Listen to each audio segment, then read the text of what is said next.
Angry dealers speak out. Selling silver is a dead end. You and I, we see a maple leaf in a tube and we get very excited. But my local dealers that I visit, they are angry and they're not keeping their mouth shut anymore. They are not excited about a maple leaf in any way. And this is what's happening. If you're interested in this topic, hit that subscribe button, hit that like button. Let's get right into this. Now, your local dealer, your local coin shop, your silver dealer, when they got into this business, it was in the late 80s, early 90s, most of them. These are older gentlemen now. They're ready to retire. And when they got into this business in the 80s and 90s, they could go to a local coin show. They could pick up 19th century silver, 19th century gold, bring it back to their shop, and mark up the price, sell it for a great margin. They were making a killing. It was a great business. It was a great business. Those days are gone. Now, what happened is during the pandemic, online dealers that were originally just selling silver like this, those dealers put millions of dollars into their online business. And now they've taken up the 19th century silver market, 19th century gold, all those rare coins for gold and silver. They're all sold online. Your local dealer, they cannot afford to keep any inventory of rare coins. They can't afford it. First of all, the local market's gone. It's not there. Anybody who buys that, they go online, they go to these large online dealers, and they either use the auction or they buy now. Like, that's how they do it.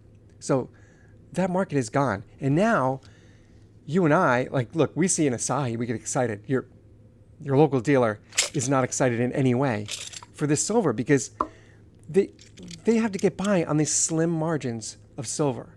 Think about it. Your local dealer can at best charge $2 over spot for 1 ounce of silver.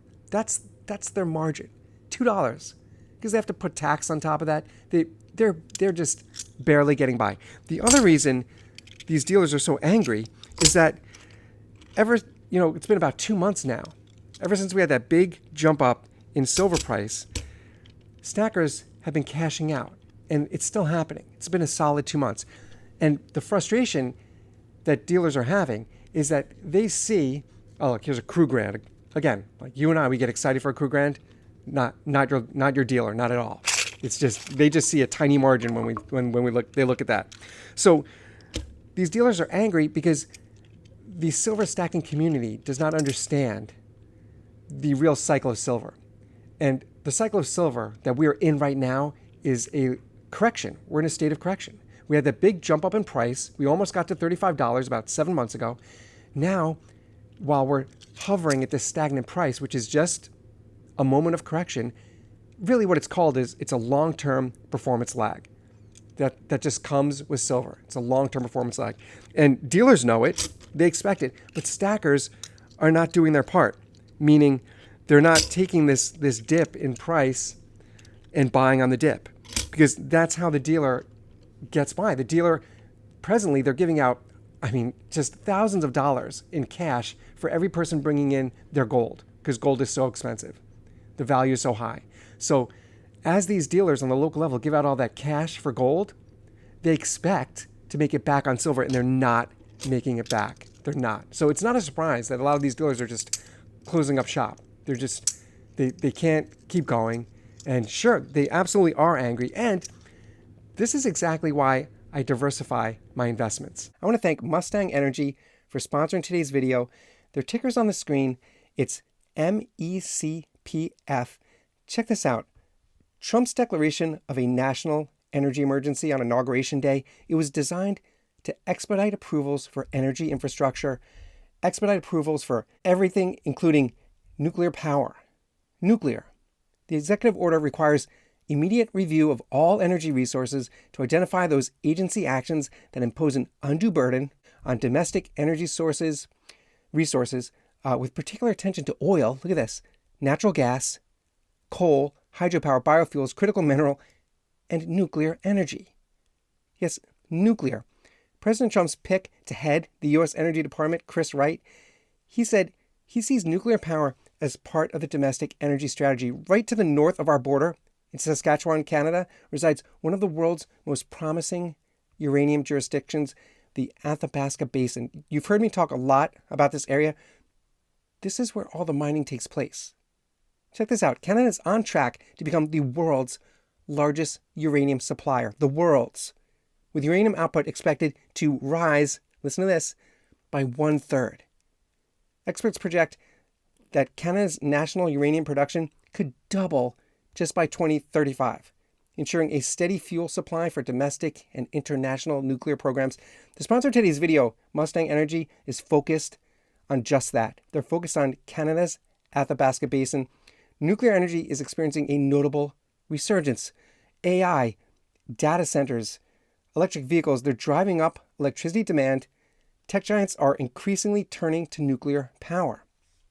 Look, we have companies like Amazon, Alphabet, and Oracle. They've invested in small modular reactor, that's SMR technology. Additionally, Meta announced plans for a $10 billion AI data center in Louisiana powered by nuclear energy. Canada's on track to become the world's largest uranium producer, the largest. And what's interesting about this entire situation is that uranium's spot price is down 36% since its peak. It's down 36%, meaning that this is a potentially great time to conduct due diligence on Mustang Energy. Nuclear is the only reliable carbon-free energy source that can meet this demand. AI data centers are projected to consume 8 times more energy in 2030. 8 times! Now, let's focus on Mustang Energy, which owns numerous projects in the Athabasca Basin and is planning on drilling in the months ahead. The significance of Mustang Energy's potential lies in the location of their projects, that Athabasca Basin. Their projects are in close proximity to major uranium discoveries. The uranium market is facing a severe supply shortage. That is exactly what I like to hear, and that's why I'm so excited about this company. The market is facing a severe supply shortage with demand vastly outpacing production. Look at this. Many uranium mines were shut down in the past decade, and new mines take years to develop. Years.